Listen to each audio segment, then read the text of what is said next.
Today we are looking at lamb's heart because we've been studying it in lectures, so it's a more hands-on experience. Today we're working with the sports science students.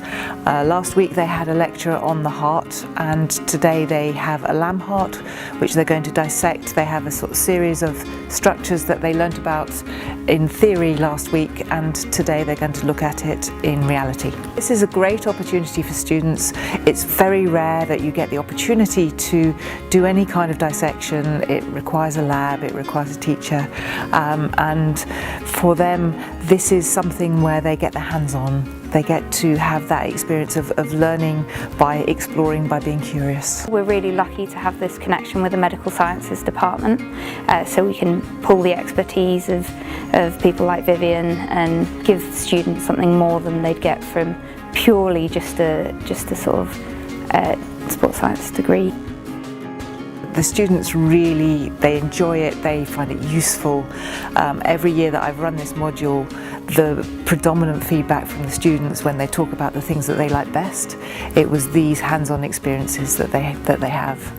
At the moment it's cold because it's been frozen, but I thought it would be quite heavier than what it is.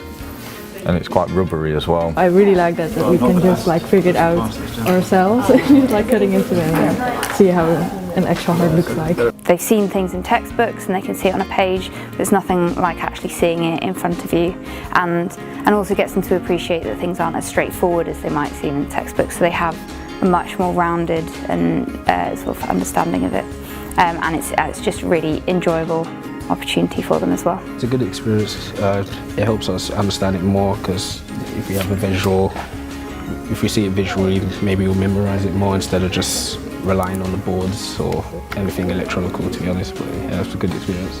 It gives you a better understanding of the anatomy because it's like you can actually see it. After I graduate, I was planning to go into physiotherapy, so I was learning about the heart, what's the jobs around it, pumping blood around the injuries, how it could influence health, fatigue and all that. So it's a good experience to learn about the heart and different organs.